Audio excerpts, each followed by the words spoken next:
Intelligence है वो क्या करता है, सिमुलेट करता है ह्यूमन बिहेवियर को।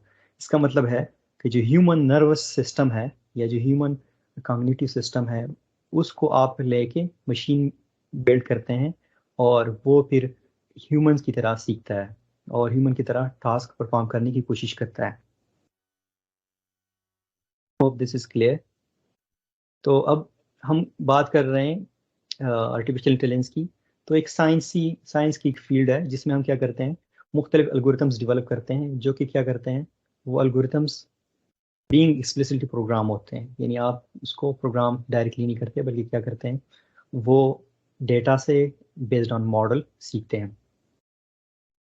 अच्छा, अब मशीन लर्निंग क्या है? मशीन लर्निंग आर्टिफिशियल इंटेलिजेंस का एक ब्रांच है जिसमें लोग क्या करते हैं, एल्गोरिथम्स डेवलप करते हैं, और वो एल्गोरिथम्स क्या करते हैं, डेटा से सीखते हैं बेस्ड ऑन लर्निंग।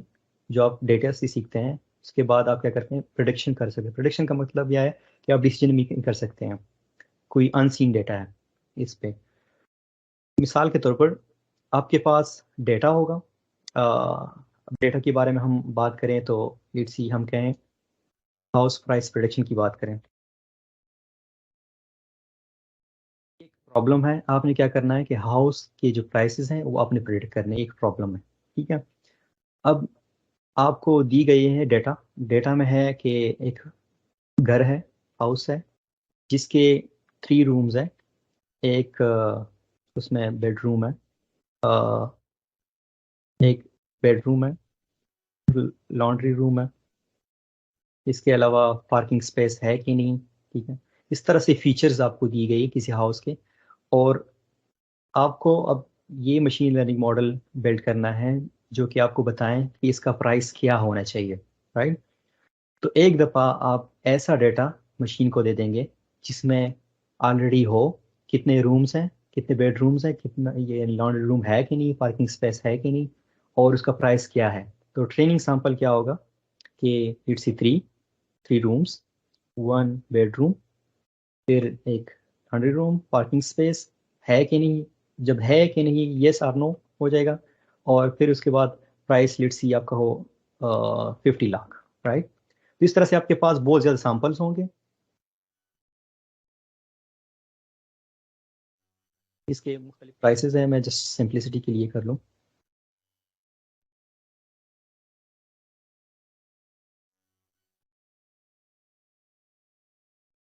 और ये फीचर्स मुख्तलिफ होंगे, यानी वो घर के मुख्तलिफ फीचर्स होंगे।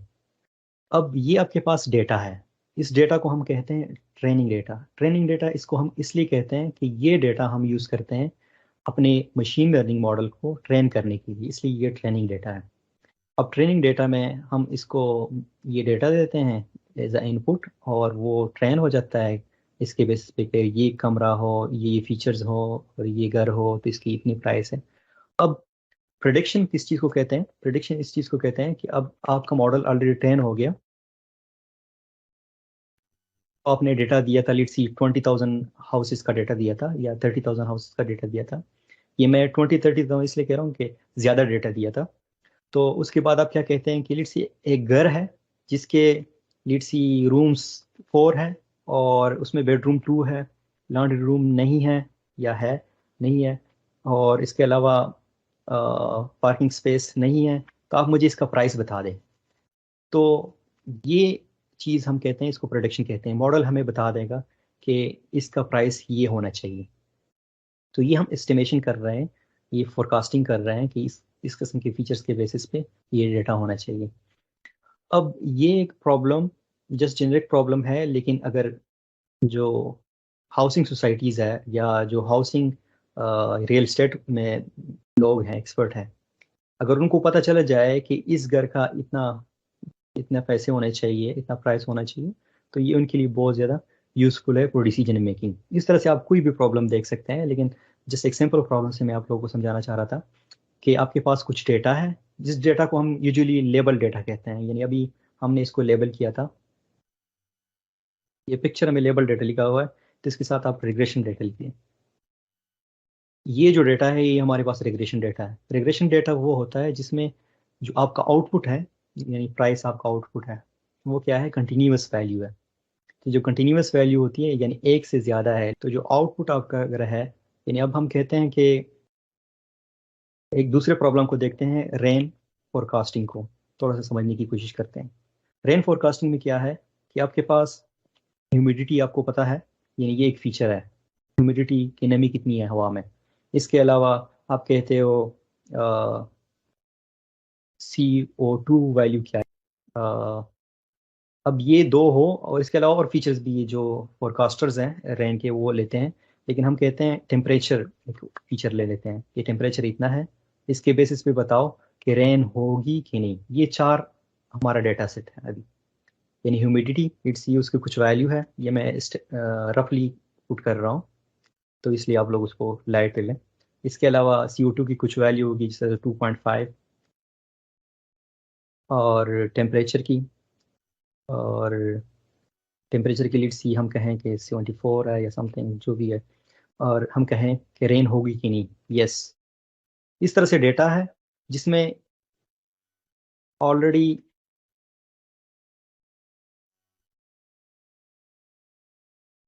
ये थाउजेंड्स ऑफ डेटा है। अभी मैं सिंप्लिसिटी के लिए सिर्फ इसको इतना रख रहा हूँ।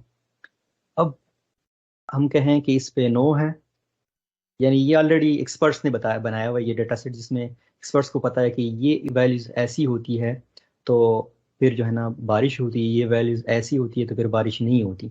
तो अब अगर आप ये काम मशीन लर्निंग से करवाएं, तो आप इस डेटा को, यानी ये जो येस और नो है, यानी जो आउटपुट डेटा है, इसको हम लेबल डेटा कहते हैं। तो अगर ये डेटा हो और ये लेबल डेटा हो और मशीन लर्निंग एल्गोरिथम को आप उसको दे दें, तो ये होगा ट्रेनिंग आपका, यानी ट्रेनिंग के दौरान वो ट्रेन हो जाएगा। जब एक दफ़ा वो मॉडल ट्रेन हो जाता है तो हम कहते हैं ये अब हमारे पास लर्नड मॉडल आ जाएगा, यानी वो मॉडल ऑलरेडी ट्रेंड है। फिर अगर आप कोई लेबल डेटा देते हैं और आप कहें कि मुझे बताएं कि रेन होगी कि नहीं, ठीक है, तो ये आपको फोरकास्ट कर देगा कि हाँ, प्रेडिक्ट कर देगा कि ये रेन होगी कि नहीं। अब ये हमारे पास जब प्रोडिक्शन आ गई है, तो ये प्रोडिक्शन सही भी हो सकती है, गलत भी हो सकती है। अब कोई मॉडल, जो हमारा मशीन लर्निंग मॉडल है या जो हमारा रोबोट है जो भी है, हम कहें कि ये कितना एक्यूरेट है, इसके लिए फिर साइंटिस्ट और जो मशीन लर्निंग साइंटिस्ट है, जो मशीन लर्निंग इंजीनियर्स है, डेटा साइंटिस्ट है, वो प्रिसीजंस मेजर्स यूज़ करते हैं कि ये कितना सही है। यानी कह सकते हैं कि आपका जो मशीन लर्निंग मॉडल है वो लेट्स सी 95% करेक्ट है। यानी 95% करेक्ट का मतलब ये है, एक्यूरेसी उसकी मतलब ये है कि ये 95% जो प्रोडिक्शन करता है वो सही है, जो 5% है तो वो सही नहीं है। अब इस किस्म के जो मॉडल्स हैं, वो प्रॉब्लम्स के लिए आप यूज़ कर सकते हैं जिसमें किसी की जान जाने की खतरा ना हो, या कोई इस तरह से जिसमें कोई बड़ा नुकसान नहीं हो सकता, तो उसमें आप इस तरह से मॉडल यूज़ करते हैं। लेकिन जो जो मॉडल्स लेट्स सी आप यूज़ करते हैं in term of, let's see आप हॉस्पिटल्स में यूज़ कर रहे हैं इंसान की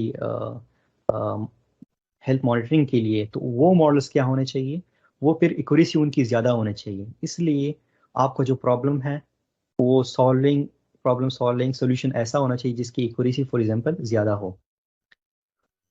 तो अभी मैं थोड़ा सा आप लोगों को इन्वॉल्व करूँगा कि हमने थोड़ा सा मशीन लर्निंग को डिफाइन किया कि मशीन लर्निंग है क्या, और हमने मशीन लर्निंग में एक बात की कि मशीन लर्निंग में जो हमारा मॉडल है वो ट्रेडिशनल प्रोग्रामिंग आप नहीं करते। यानी आप ये नहीं कहते कि सी आउट, यानी in case of C++ programming, C out ये कर दो, या जो है ना CN इनपुट ये ले लो, इस तरह से आप नहीं कहते हैं। बल्कि वो क्या करता है, डेटा से आप एल्गोरिथम के थ्रू वो मशीन लर्निंग मॉडल ट्रेन करते हैं और वो आपको खुद बताता है बेस्ड ऑन द डेटा।